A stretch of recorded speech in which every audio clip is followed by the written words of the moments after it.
Els intel·lectuals que han seguit la interpretació d'uns certs noucentistes de Catalunya veuen la llengua viva com a un parlar corrupte. En canvi, Giner actuava d'una manera ben diferent. Reconeixem que la ignorància de la nostra sintaxi és gran, ja que la gent té idees molt falses sobre el valencià.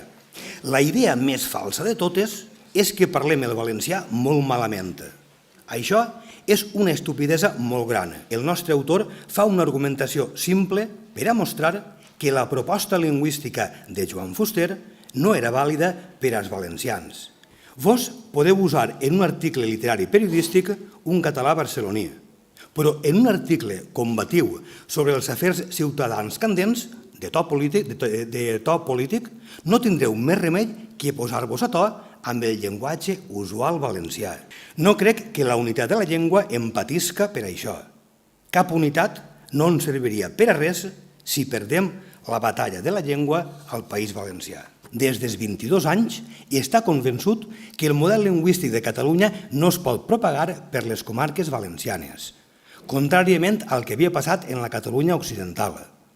La causa de la diferència és que hi ha pel mig un fet polític, la forta personalitat del País Valencià.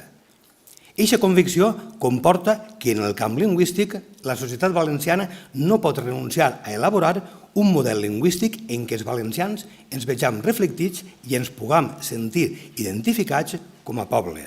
Ens podem coordinar amb qui ens convinga, però no ens hauríem de subordinar a ningú. Josep Maria de Casacuberta va ser, després de la guerra, immediatament després, l'any 39 mateix, una persona que va servir de vèrtex i d'aglutinador de les relacions amb valencianistes de preguerra. La carta més interessant que existeix en el fons de Josep Maria de Casacuberta és una carta que li escriu Josep Giner a Casacuberta el 2 de desembre de 1950. He hagut de fer el llibre de Jordi Valor i Serra, Històries casolanes, que m'ha donat molts mals de caps a la impremta de Casa Bello i ha sortit molt diferent als meus desitjos. Ara l'he de vendre. Ha costat prop de 4.000 pessetes, que he pagat jo, i ara he descobert que els valencianistes el boicotegen perquè ningú vol que es publiqui res que no sigui d'ell. Tots volen ser ells únics. Els de Torre, Xavier Camps i Miquel Alner, no el volen perquè porta l'editorial Lletres Valencianes, Ricard Sant Martí. A Carles Salvador i amics els ha vingut mal, descobreixo que no volen que ningú faci prosa sinó ells, i Sant Martí encara no m'ha donat cap adreça dels subscriptors de la seva col·lecció. Els de Torre m'han combinat a trencar amb Sant Martí. No es pot ser carn ni peix, tria, amic o enemic. Considerem enemics tots els amics de Sant Martí, Carles Salvador i Francesc Almela i Vives. Este text, publicat en El Camí, que es titula Sinònims dins la nostra llengua, jo el batejaria com el projecte lexicogràfic de Giner. Ell, als 22 anys, planteja el que havia de ser el model lèxic del valencià. Hom ha cregut que amb l'adopció del català oriental com a català normal, com a català estàndard, teníem resolta la unificació nacional de la llengua. No calia més sinó afegir-hi com a dignes dialectalismes els mots, les pronúncies, les formes morfològiques, etc., del català occidental, certament respectables, però que de fet no han prevalgut sobre els mots sinònims, les pronúncies, les formes equivalents, etc., del llenguatge oriental adoptat com a corpus de l'idioma. És a dir, aquesta seria la visió dels que jo anomene els partidaris d'aplicar-li al valencià el mateix vestit que el català. Tanmateix, el fet de l'existència dins la nostra llengua del grup occidental és una realitat.